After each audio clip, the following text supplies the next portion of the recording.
Welcome back to the Anglotopia podcast, the podcast for people who love British travel, history, and culture. I'm your host, Jonathan Thomas, and today we are diving deep into the hidden corners of 20th century British history. With us today is author and historian Julie Summers, one of Britain's foremost social historians and the author of 14 works of nonfiction that bring extraordinary stories to life. Julie specializes in uncovering the untold experiences of ordinary people facing extraordinary circumstances, particularly during World War II, which happens to be my area of interest. So her most famous book is Jambusters, which inspired ITV's hugely successful drama series Home Fires, which captivated over 6 million viewers with its portrayal of the Women's Institute during the war. Her other acclaimed works include Our Uninvited Guests, about the secret lives of Britain's requisitioned country houses during the war, another particularly favorite subject of mine. And most recently, British Vogue, the biography of an icon, the first ever comprehensive history. Show it to the viewers. First ever comprehensive history of the legendary magazine from 1916 to the present day. Thank you. We're going to chat today about her remarkable career as a historian and storyteller, explore the fascinating research behind her most popular books, and discuss what it was like seeing Jambusters turned into a hit TV series, and find out what hidden corners of British history she's uncovered that deserves to be better known. Welcome, Julie. Thank you so much, Jonathan. Delightful to be here. And hello, everybody. Thank you for listening. Thank you for being on the Anglotopia podcast. So hopefully this is fun. So I will dive right into the questions here. I've kind of chosen to do like a survey of all of your books rather than focus on one particular one, mostly because I haven't read the latest one. So we're going to do all the books. So you've described yourself as a biographer and historian, but most importantly, a storyteller. How do you balance rigorous historical research with compelling narrative storytelling, and how has that changed over your 14 books? On the one hand, it has barely changed at all. But on the other hand, of course, I've refined my craft and I've gained a lot more experience. I think the definition of good history is the key is in the word history, story, because we learn, we know, we understand the world by stories. We hear stories as children, we understand stories as adults, and you learn the very best facts through stories. And so I, as a nonfiction writer, am dealing with facts. I cannot make anything up. I have to be absolutely rigorous. If I say the Second World War started on the 14th of September, that's a joke. It didn't. It started on the 3rd of September in Britain. I have to be absolutely accurate. But what I have as a creative nonfiction writer is the ability to bring in a little bit of drama. So, for example, I'm totally fixated about the weather.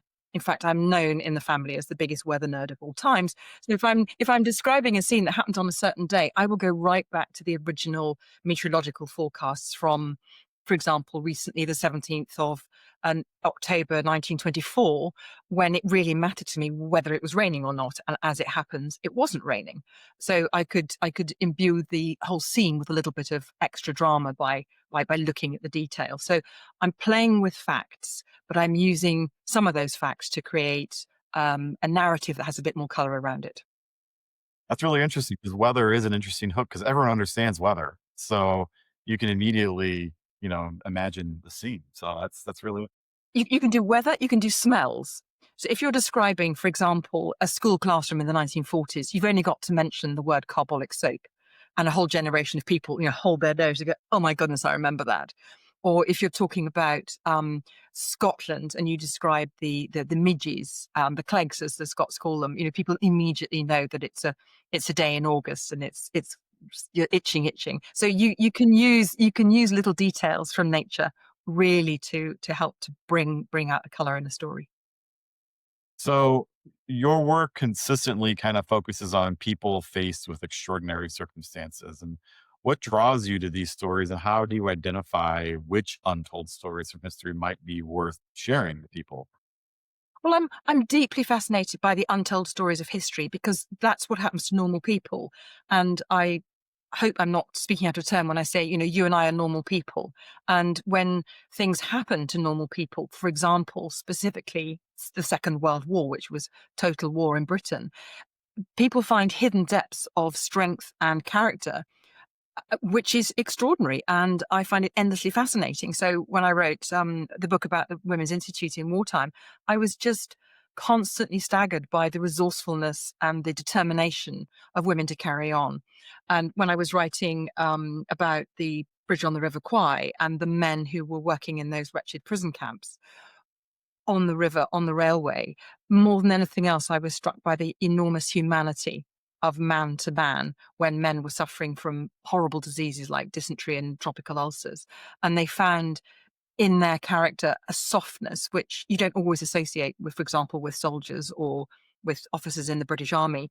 But because they were in a totally male dominated environment with no women anywhere to be seen, they got this softer side of themselves. So I find that kind of change to the ordinary extraordinary and very, very compelling. Yeah, that's an interesting story. I was recently ill and I rewatched the film, and what struck me is how not just the British soldiers, but the Japanese soldiers are also all kind of prisoners in the same situation. So it's They were absolutely. And the thing about the Thailand Burma Railway is that most of the guards on the railway were Koreans, and Koreans had been treated very badly by the Japanese. So there was a hierarchy of brutality on the railway that was very difficult. I mean, it's a very difficult book to write. And I'd, of course, I wasn't a man, I'd never been a prisoner, I've never starved, and I've never been forced to work. So it was an interesting book to write, to try and get under the skin of the people who'd been involved in that. And that's where I found extraordinary about humanity that came out so strongly. And it really made me think just how resourceful people can be, even in extreme situations. and it's those layers and layers of of class and story and culture that make those stories so interesting. So you studied at Bristol University and the Courtauld Institute of Art, then worked at the Royal Academy and the Ashmolean in Oxford before becoming a full-time writer. How did your that's quite a pedigree, I must say. I mean, that's wow. How did your curatorial background shape your approach to historical writing? Oh, what a lovely question. It shaped it by making me absolutely clear that accuracy and fact and detail was of paramount importance. But the other thing, being a curator, you have to choose what you're going to show. If you are doing, for example, an exhibition of works by Henry Moore, he created over 1,300 works on paper alone. You have to be able to curate and pick out the very best that are telling that particular story. So it was very valuable to be having had sort of 20 years of training of picking and selecting something that would follow a particular narrative. And forgive me, this question isn't on the list, but do you have any secrets or tidbits about working at the Ashmolean that might be interesting? The Ashmolean was extraordinary. I had a very small budget of to put on exhibitions. I had to put on 15 or 16 exhibitions a year, and my exhibition budget was 150 UK pounds, so $200. Not great. But it's remarkable what you can do with a very small amount of money and a wonderful collection. And so I think probably the most impressive exhibition we did was an exhibition of college silver. And we got colleges from all over the university. Over 25 colleges lent wonderful pieces of silver to our exhibition. And it really showed the depth of history in Oxford. I loved that. I loved working with the depth of history in our city. Yeah, longtime Anglotopia fans will know that I have a particular soft spot for Oxford. I've done they do summer courses, and I try to do those every few years. Oh, they're really. wonderful. Well, I teach on summer courses, so it would be lovely to meet up next time you're over. Oh, which ones do you do? I teach at Exeter College, and it's a 3-week summer course, and I teach creative nonfiction at intermediate and advanced level. I thoroughly enjoy doing it too. Think about that one. So let's talk about your latest book. Well, now, after you wrote "Dressed for War" about wartime editor Audrey Withers, what made you want to tackle the entire 108-year history of British Vogue? That must have been an enormous undertaking. It was an enormous undertaking, and what happened was that it was during COVID, and there was a moment when we could get away from Oxford and go off into the country and have. There were 3 weeks when we could have a holiday when the restrictions were lifted, and I drove to Wales with some friends. And on the way back, the head of rights at Condé Nast UK, a woman called Harriet Wilson, rang me on my mobile phone in the car. Chris was driving, and she said, "How would you like to write a biography of British Vogue? We so loved your book about Audrey." And I thought for a second, and I said, "Yes, absolutely." And she used the word biography. And what she specifically meant was she wanted a book that would look at the character of the magazine, not at the background and the money side and all the sort of shenanigans that go on at Condé Nast, but really put the magazine at the forefront and look at how the editors and their incredibly talented contributors navigated the 20th and early 21st centuries and interpreted that for women. So when looking at this, and sorry, this isn't on the list, but when looking at the scope of all that history, all the editors, all the parties that make a magazine, how did you find the narrative threads that made an interesting story? Well, we'll go back, if I may, to the curating aspect of things. You have to curate these things. You have to decide what your narrative is going to be. And I did it by decade. And so really it's a social history of the 20th and 21st centuries told through the eyes of the fashion magazine. So I picked instances from each decade that really mattered. So, for example, in the 20s, it was all about how women were coping in the post-war era, and it was about the flapper girls. It was about the glamour of that, but also this terrible, trenchant sadness of what had happened, war, loss of the men in the First World War. The 30s were about design, sexy, beautiful car design, just lovely. Some of it coming from America, a lot of it beginning to be created in Britain and Italy. 40s, war. 50s, austerity, and you could see how that went on. And then I got to the 60s, and I called that chapter "Sex and the Season," because Vogue was still looking at the Debs and the sort of the British season, as it were, and keeping its finger on the pulse of the royal family. But at the same time, it was introducing Jean Shrimpton to the world, and David Bailey, the photographer, and wonderful models, and Twiggy, and all this sort of glamour that went with the 60s, and the Beatles and the Rolling Stones, and so forth. So it was a real pivotal chapter. That it was the hinge of the century in a way. So yeah, it's a real microcosm of popular British culture for span of the 20th century. So I don't envy the task of trying to whittle it down. What I did was I read every single magazine from 1916, September 1916, right through to 2024, and I did it absolutely magazine by magazine, because every single time the magazine was produced, it was the next edition, it was the new, it was exciting, it was what the editor really wanted to convey, and so there was a real sense of excitement right through. And sometimes you'd get an issue where you thought, wow, the editor has absolutely got her finger on the pulse. There's an amazing example in February 1981 when Beatrix Miller had managed to get Lord Snowdon to take a photograph of a very young, a beautiful Lady Diana Spencer. And that was reproduced in February 1981. And sure enough, that month, Prince Charles announced her engagement. So, they were on the button there. But then there was 9/11, and Alexandra Shulman, of course, could not have seen 9/11 coming. So it wasn't until November that she was able to, run an issue that reflected the horror of 9/11. So it was a really interesting way of looking at the big events that happened in the 20th and 21st centuries, and judging how to curate them in a way that would make my readers feel that they were finding out about the magazine, but also through things that they recognized. So you were given unprecedented access to the entire Vogue archive. What was the most surprising or revealing document you discovered that changed your understanding of, that maybe changed your thesis that you were exploring? Well, I think there were several things. One of them was that the editor for the 1960s and 70s and early 80s was a woman called Beatrix Miller, and she absolutely loved her readership. Now, that sounds like a silly thing to say, but she was really passionate about making sure that she communicated with the readers, and she ran surveys.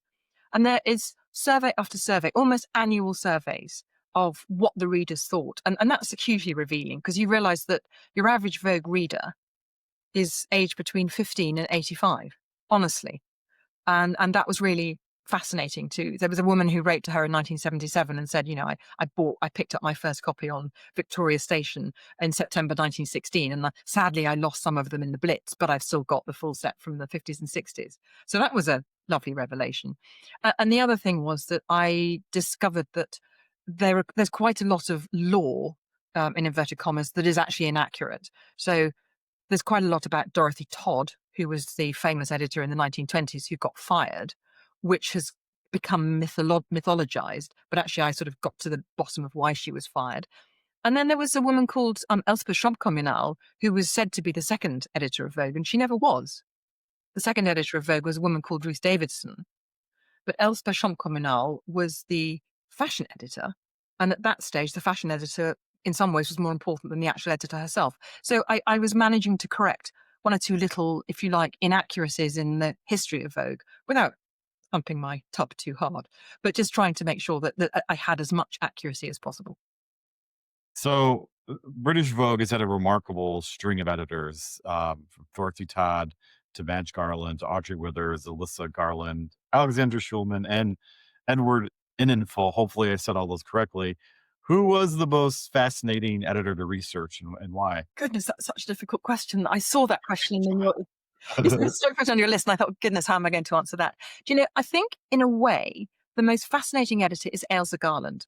She was only editor from 1960 to 1964, but she took Vogue that had been so dictated by the Second World War, had gone through the 1950s with Audrey Withers at the helm, and Ailsa, who'd come from the Daily Mirror, had a real sense that this was a moment when Vogue had to change. It had to stop being quintessentially a British magazine for the middle and upper classes, and it had to address youth.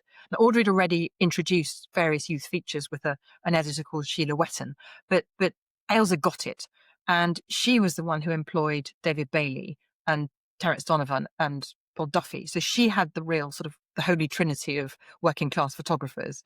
But she also got what was going on. She got Vidal Sassoon. She picked up on Mary Quant. She loved the Beatles. And so she, in a way, was the most interesting editor because she's been written off as just doing it for 4 years and really not making very much difference. And actually, she made an enormous difference. And she had Bailey do the very first British shoot in Paris. Now, that didn't happen until 1963. Imagine that. All the other photo shoots of Paris fashion had been done either by Americans or French photographers. Well, and forgive me if this question comes off as stupid. I have a knowledge gap here. What is is American Vogue very different from British Vogue, or do they have different qualities, different things that they cover? So when they first started, American Vogue was the first Vogue, started in 1892, and Condé Nast wanted to introduce introduce American Vogue to Britain, Germany, and France, which he did in 1912. And then he was persuaded during the First World War to set up British Vogue and French Vogue, and they were typically known as Am Vogue, Brogue, and Frog. Well, Frog was dropped for obvious reasons, but Am Vogue and British Vogue really began to have very different characters by about 1940, when the war literally separated them, and Edna Woolman Chase, who was the great editor of American Vogue, couldn't exert her influence over British Vogue in the same way she had done previous. And so each of the magazines developed their own character. So American Vogue has always been incredibly chic, very smart, very focused on commerce and beauty and wonderful clothes and Fifth Avenue and so forth. Whereas British Vogue has always been slightly quirky. And there were several times when particularly Beatrix Miller and then later Elizabeth Tilberis sort of took the magazine off at a slightly sort of odd angle, and you suddenly get a photo shoot styled by Grace Coddington, photographed in a sort of damp English country garden in the middle of Norfolk, because it appealed to her sense of Britishness. And the models are all wearing Wellington boots because it was raining. And that wouldn't appear in American Vogue, for example. So they've definitely got different characters. Start reading British Vogue as part of my Anglophile journey here, because I already read Country Life and all those other great British magazines. Um, so your book covers everything from wartime austerity to the swinging 60s to the COVID-19 pandemic. How has Vogue's role evolved from being primarily a fashion magazine to what you describe as a chronicle of British identity? It's never ever just been a fashion magazine. Never, not even from the get-go. From 1916, it was addressing what mattered to women. So in the early years, it was addressing the First World War. It was literally telling the stories of what women were doing in the First World War. It ran a feature on the first aid nursing yeomanry. It ran features on women who were running hospitals in the United Kingdom, dealing with wounded and so forth. So all along, it's been it has tracked what was mattering to women in each decade. I think the difference now is that with 24-hour news and social media, Vogue's role as a print magazine is very different from what it was in the 50s, 60s, 70s, and even 80s and 90s. Because don't forget, the magazine is prepared 3 months in advance. Whereas today, our news is prepared 3 seconds in advance, or sometimes 3 minutes if we're lucky. So it has a very different role than it used to before 24-hour media. All right, well, now we're going to talk about my favorite book. So, Our Uninvited Guests. Our Uninvited Guest explores the requisitioning of Britain's country houses during World War II, from Blenheim Palace housing schoolboys to Polish agents training at Audley End. How did you first discover this largely untold aspect of wartime history? What was the thread that you pulled there? I was looking at the Hotel Majestic in Harrogate with my son. We'd gone up to Harrogate to look at some war graves. I was doing something for the Commonwealth War Graves Commission. And we were up at the Hotel Majestic because I believed that my great grandfather, Harry Summers, had lived and died in Harrogate, which is true. He did die in Harrogate, but he didn't die at the Hotel Majestic. He was living at the Prince of Wales down the road. So I went to the Hotel Majestic and talked about their long-term uh, clients. And the chap at the hotel said, no.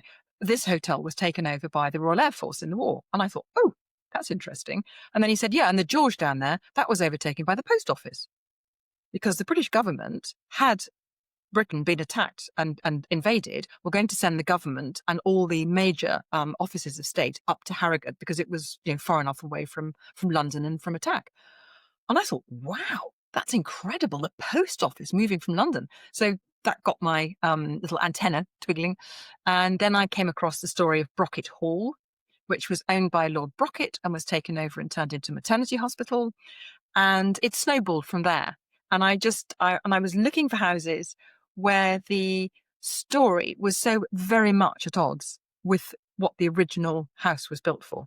So you mentioned Audley End. It was this vast stately home, enormous Tudor stately home, built and then used by the king one stage in the 17th, 16th century. And there it was, covered up in boarding. So it was totally neutral visually. And it was used by the Poles to train them for special operations going into Poland in 1944 for the Warsaw Uprising. So a terrible tragedy in so many ways, but also a fascinating story of them being trained as special agents. So the book reveals some fascinating class collisions.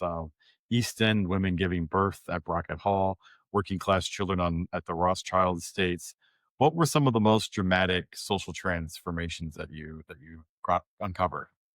Well, I mean, I think Brocket Hall is one of the most extraordinary stories because the house was owned by Lord Brocket, and Lord Brocket at that time, it was the second Lord Brocket, was a sympathiser of the Nazis, and he had attended Hitler's 50th birthday party, so he wasn't very popular with the government. And when the hall was taken over and turned into a maternity home, it was kept for 10 years. It ran from 1939 to 1949 as a maternity home. And what I found very, very sad writing that chapter was the story of the women who were giving birth to illegitimate children. These were women who'd either conceived out of wedlock or were having an affair with somebody else who was married, and the baby that was being born had to be taken away and adopted forcibly. And the women, tragically, were known as the Brownies, and they were set to work in the kitchens at Brocket Hall until they went into second stage labour. And they were dressed in brown uniforms, so that's why they were called the Brownies. And I found that very chilling. It's not something that one hears that often now, but in those days, it was such a disgrace to fall pregnant out of wedlock that your baby was adopted, and I found that very sad.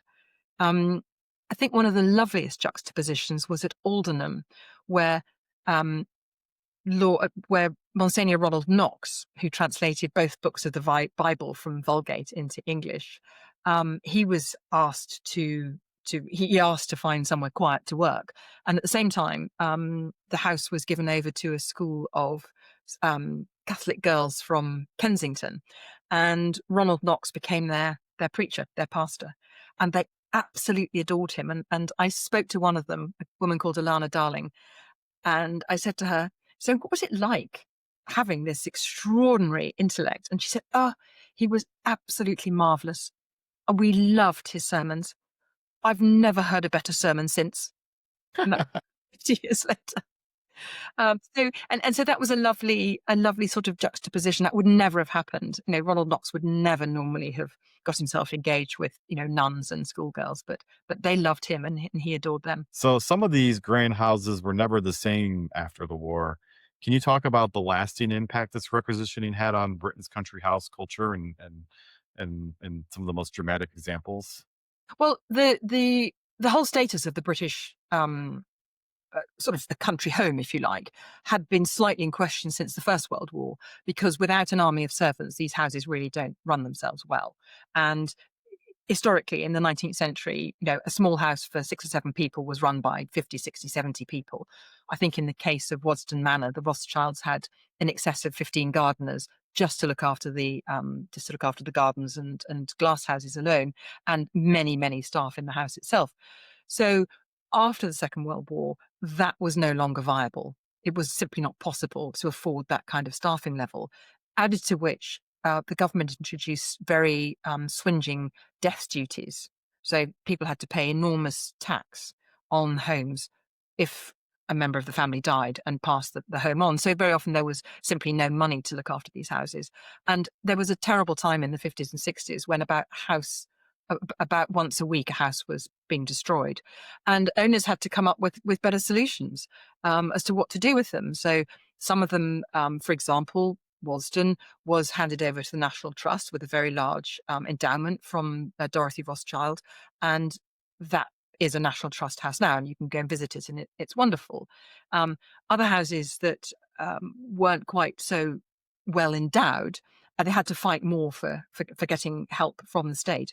But fundamentally, unless the owners could think how on earth they could monetize their houses, they sadly fell into disrepair and many of them into ruin.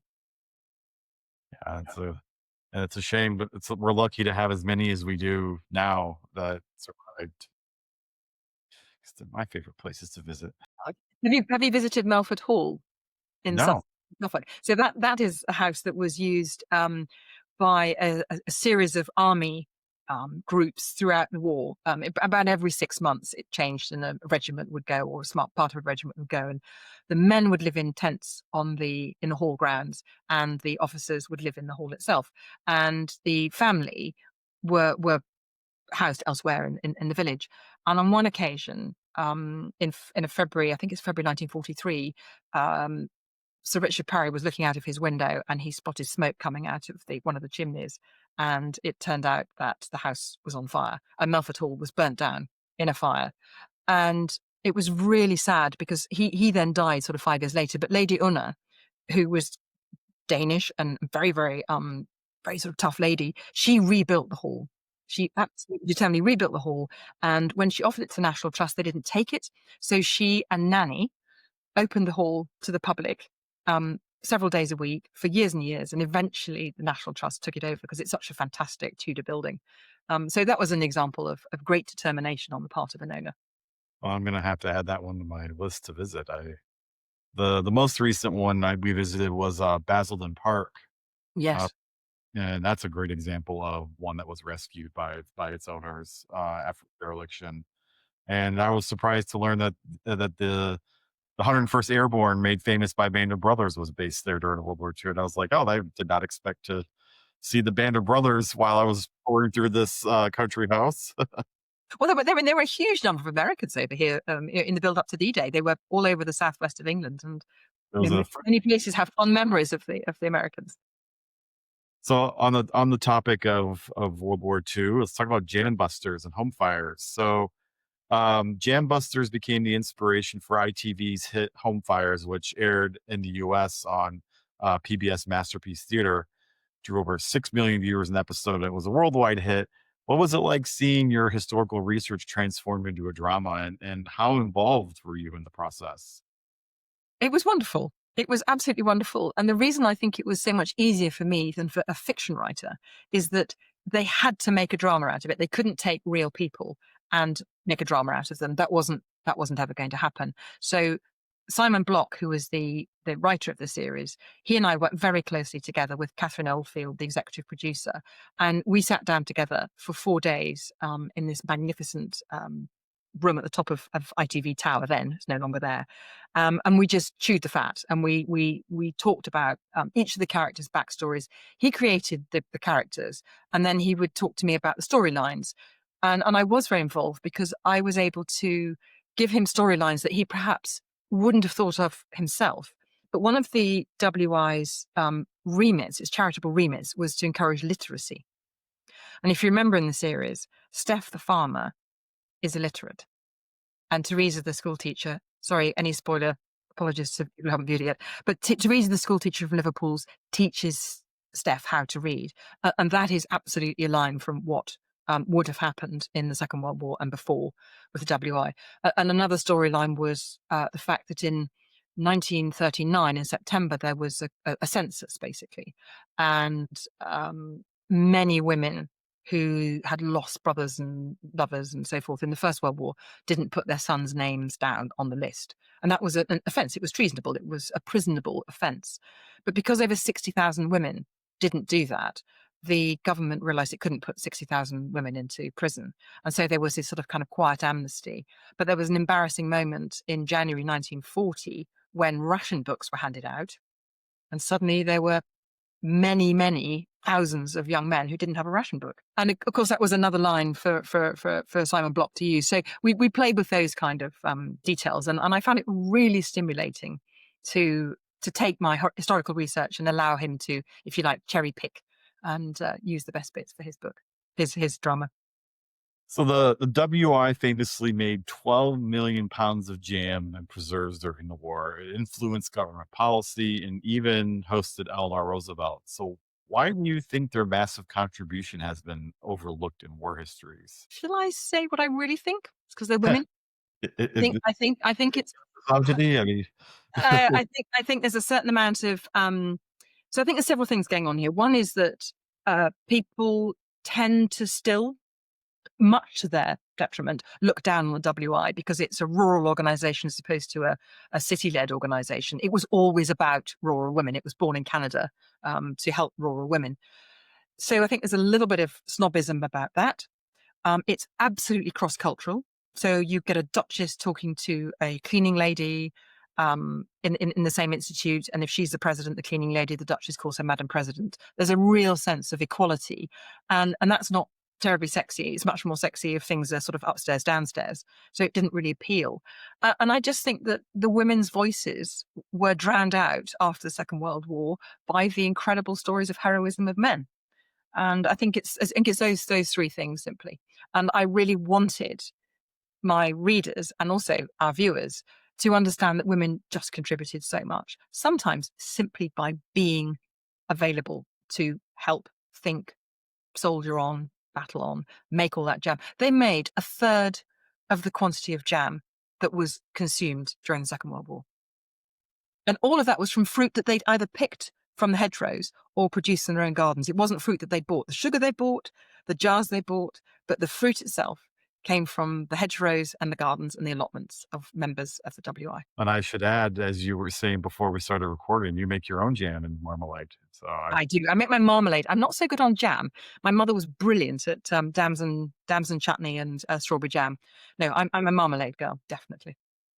So your brother came up with the brilliant title Jambusters, a pun with about both jam making and breaking through bureaucratic log jams. Did the research reveal that the WI was more politically influential than people realized? Yes, it really was much more politically influential. The Ministry of Information wanted to attract the most senior women in Britain to help them to get their message over to the women, because they knew that men relied for their news on newspapers and women relied for their news on magazines and other women. Fair. And so they got hold of the General Secretary of the Women's Institute, who was a woman called Frances Farrer, Phyllis Deakin, who was the women's editor of the Times, Audrey Withers, the great Audrey Withers, who was editor of Vogue, and Stella Redding, who was the head of the Women's Voluntary Service. 1 million women volunteered to help with that. And those 4 women were briefed regularly by the government, by the Ministry of Information, on what the government wanted women to think and do. And sometimes they agreed, and sometimes they chose to ignore. But by and large, when it was a sensible message from the government, those women were prepared to put those messages into practice and to convey that to their membership. Interesting. And so, my last question is, why was the show so short-lived when there was so much story to tell? They left us on a cliffhanger. I cannot tell you how sad I was when that happened. We had been working on series 3. We had 2 new writers. I don't think I'm breaking any confidences here. And one of the new writers asked the exec producer, so how many series are we working towards? And she said, 6, maybe 9. And 3 days later, I got a phone call from her to say, we've been cut. And I let out, I F-bombed, and she said, we've, a new head of drama has come into ITV, a woman called Polly Hill, come from the BBC. She's very well respected. She's very, very senior, and she wants to axe and reshape ITV drama. And she wanted to axe, I believe, Endeavour, The Dorrells, and Home Fires. You can't axe Endeavour; it's a national treasure. Wasn't happening. The Dorrells had already been recommissioned, and so we literally fell on the cutting room floor. It was, I mean, it was devastating. And I mean, I was obviously, shattered, but for some of the actresses who had, pretty well got guaranteed work for the next 5 months, all fell dry. It literally all fell through for them. And that was, one doesn't think about the impact on actors and actresses, but, some of them who had senior roles in that drama, that was their annual salary, and suddenly gone in a puff of smoke. So it was a very dramatic and very sad moment. And Catherine Oldfield, who I really adore, she said she goes all over the world with ITV dramas, and people still ask her to this day, 10 years later, why did you axe Home Fires? We loved it. Good. I mean, I'd give anything for them to bring it back. I really would, but I don't think it'll come back now. Oh, it's been too long now. I mean, the actresses would have aged out of the time period. But we could have had 9 seasons. It could have been the next Downton Abbey. Ugh, hate it. It's so weird how and this is totally into the weeds, but how there can be a hit TV show that everybody agrees is good and is a hit, but one person comes in and upsets the apple cart, and it's gone. I mean, the one thing my wonderful son Richard said to me was, "Well, Mummy, Fawlty Towers only ran for 2 seasons." It did, but Yeah. at least you got to finish the story. Right. I know. Well, what we're hoping is, that Audrey Withers, The Dress for War, that's been commissioned by Gaumont TV to be a drama series, and it's at the moment it's in what somebody the other day described as development hell, but we've got a first script. We're just hoping that we get that one greenlit, and if we do, then that won't be Home Fires, but it'll be another good drama series about the Second World War. Well, and I'm sure PBS Masterpiece is looking forward to that one. So, moving on, your first book was about your great uncle Sandy Irvine, who died on Mount Everest with Mallory in 1924. And just recently, his boot was discovered on the mountain. So what was that moment like for you? And has it changed your perspective on the story? Yes and yes. So I was in London. I took a phone call. I was about to go and see the film Lee, about Lee Miller. And a man from the Royal Geographical Society, who I've known for a very long time, said to me, "Oh, hi, Julie, I'd like you to take a call from Kathmandu tomorrow." And I said, "I'm sorry, I'm in Vogue at the moment. Literally, my Vogue book had been out for 5 days. My head was in a different space." And I said, I've stopped. I've given up Everest. It was the 100th anniversary. I've given up Everest. And he said it in a kind of authoritative voice. He said, "Julie, I really need you to take this call." So I said, "Okay." So the next morning I got on the phone. I got on the Zoom call, and there was a man called Jimmy Chin wearing a baseball cap. And he said to me, "Hi, my name's Jimmy Chin." And I said, "Hello," forgetting who he was in my excitement. And he was a filmmaker. He made a very famous Oscar-winning film called Free Solo, about a guy who climbs El Capitan with no ropes, no nothing. And he said, "Yeah," he said, "Me and my team, we were on the north side of Everest last month, and we were trying to ski down the south side." And I went, "You're mad?" And he went, "Yeah, I know, but snowed off, couldn't do it. Walking down the Central Rongbuk Glacier, came across this boot." I said, "Oh, that's interesting." And he said, "Yeah." He said it was an old boot like Mallory's. And I said, "Oh, that's interesting." And then he said, "And it had a foot in it in the sock. And the sock had a name tape on it, and the name tape said A.C. Irvin." And I went, "Oh my God, you found my great uncle's foot. Heck." And I literally had not expected it. And I was totally thrown. I didn't know what to think. Anyway, he was lovely, and he sort of let me sort of calm down a bit.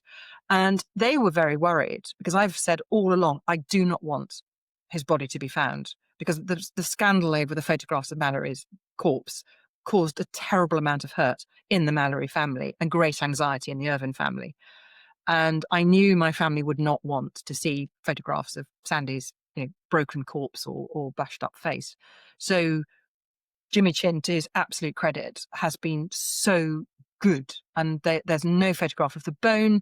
You only see the photograph of the boot and the sock and the name tape. That's all you will ever see. And it's a piece of interesting archaeology. So actually, I think they handled it really well. And what it made me do was to want to go back to the original story, because I wrote the book in 1999 when I knew nothing about Everest. And of course, over 25 years, I've learned a lot more. So I've been working with a very, very respected Austrian, German researcher called Jochen Hemleb. And we may or may not be writing a book at the moment. It's It's question already. I don't know. There's another much more interesting book on the go. So so we are, yes, Jochen and I are producing a book that's coming out in America in the autumn and Britain next summer. But it's not my main book. So we kind of jumped ahead a little bit earlier when you talked about the bridge on the River Kwai. Your grandfather, Philip Touzy, was the real colonel who built the bridge on the River Kwai. How does having these extraordinary family connections influence your work as a historian? Is it a blessing, a burden? Is it both? I mean, wow, what a connection. Do you know, it's so funny, because I'm quite often asked this, and it's an accident of birth, isn't it? I didn't know my parents before they had me, and Daddy was related to Uncle Sandy Irvin, and my mother was related to Philip Touzy, who was their daughter. We always called him Grandpa Bush. And to me, they were just, Sandy Irvin was a historical character. My grandfather was a fantastic man, amazing. He could do the most extraordinary whistles. I loved his whistling. And he was a very, very kind man. And he was the most difficult to write about, because I knew him as a very old man. I was 15 when he died. And it's much more difficult to write about somebody sort of intimately, than somebody you never met. And so, in a way, it was more difficult to write about him, because I had to take a big step back and look at him from the perspective of a historian, rather than from the point of view of a granddaughter. And the granddaughter bit helps when you are talking about family and family relations very carefully. But the historian bit is the most important bit, because it's what he did, what he achieved, why he did what he did. And there was a moment, he recorded 30 tapes, so about 120 hours of recording over a period of 18 months, with a professor of economics from Liverpool University. And he used to clear his throat before he introduced a topic, and the tapes were 30 minutes each. And on one occasion he went, "Peter, today I'm going to tell you about my experience with women." And I was chopping up carrots for my children for lunch. I was kind of in my late 30s, early 40s. And I thought, oh, sugar, I am about to learn about my grandfather's sex life. This is way off topic. I'm way out of my comfort zone. And I thought, well, a granddaughter doesn't want to know that. But a historian, of course, professionally, has to know what it was like. So he cleared his throat again. He said, well, like most Englishmen, I can write the story of my sex life on the back of a postage stamp. And I thought, got off like that. So that was a fun moment. But I don't regard it as a burden. I regard it as a great honor. that he was my grandfather, but he was also grandfather to 11 other grandchildren. So, we share him with pride. So you recently published We Are Legion for the Royal British Legion Centenary, and now this comprehensive Vogue biography. After covering institutions, are you drawn back to individual biographies, or is there another unexplored corner of 20th century British history that's calling to you? Well, I am very keen to write another biography, but I haven't got somebody in my sights yet. So my next book, which I'm really, really excited about, is called The Women of D-Day. And of course, it embraces American women as well as British women. And it came about because all my books come about kind of by accident, like I guessed when I was visiting Harrogate. And I was asked to give a speech, a disruptive introductory speech at a conference for D-Day in 2019. So D-Day 75, so 6 years ago. And I was very, very interested in trying to be provocative without being in any way rude to the historians who were there. And they were historians from Canada, from the US, and from the UK, principally, all men. And I stood up in front of them and I said, how many women do you think were directly involved in the planning for D-Day? And there was this sort of slight gasp of silence. And then one man put his hand up and said, 100? And I said, no. And then the woman in the front, who I know slightly, she said, 3,000? And I said, no. And they sort of looked at me and I said, 348,000 British women were involved in the planning for D-Day, and more than that of American women. And it was logistics. They were amazing and they did extraordinary, but vital jobs, some of which were jobs that men simply couldn't have done. Some of them were jobs that men could have done, but were given to women because the men were very much more valuable at going over and being shot. And it's just been such a revelation. So here's one example. A woman who became the first professor of archaeology at Cambridge University resigned from Cambridge in 1940 and joined the Women's Auxiliary Air Force, where her archaeological training was used to map the beaches of Normandy, obviously for what tanks and vehicles could land there, what the sands were suitable for, but also so that she could tell the sappers or the engineers where they could drill for water so they could feed the army, because you couldn't take all the French water. You had to be able to feed the army. So just basic logistics like that were done by women. And I just thought, this is a great story. It's amazing. And they were radio operators. They were Bletchley Park, of course, secret listeners. And in America, outside Washington, there was a huge facility where there were thousands of women listening to cables, both from the Pacific War, but also from the European War. And just the more you look into it, the more you realize women had very, very significant influence over how the D-Day preparations came into being, and they kept the show on the road. Well, you've sold me on the book. So when does it come out? My goodness, it's coming out in end of May 2027. So in publishing terms, Jonathan, next week, I've got to finish the first draft by the end of, by this time next year. Indeed, yes. So for my final question then, is there a topic or period that you're just dying to write about that you haven't had a chance to yet, or you want to keep all those close to your chest? I'm very, very interested in speed and locomotion. And I would love to write a story of one of the main roads in Britain. It's called the A5, and it runs from London basically up to Holyhead. And it was the road that was used for the post. And I'd love to write a story of that road and look at it in all its different aspects. So look at the architecture, look at the story of the post chaise, the post wagons that went up there, but also the poetry. And it's a bit of an airy fairy sort of, project I'd love to work on as I get closer to retirement. But right now, I'm not retiring anytime soon. Well, I'll read that one too. So I'm basically your number one audience for these things. So I'm happy to say I will read that one too. So Jonathan, I'm going to be kept busy. So thank you so much. That's a lovely, lovely thing to end on.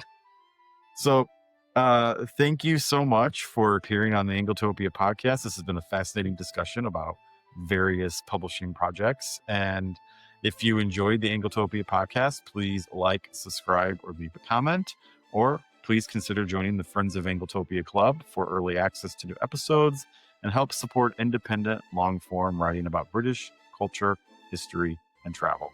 Thank you again, Julie. Thank you so much. It's been an absolute pleasure, Jonathan. I've really enjoyed the conversation.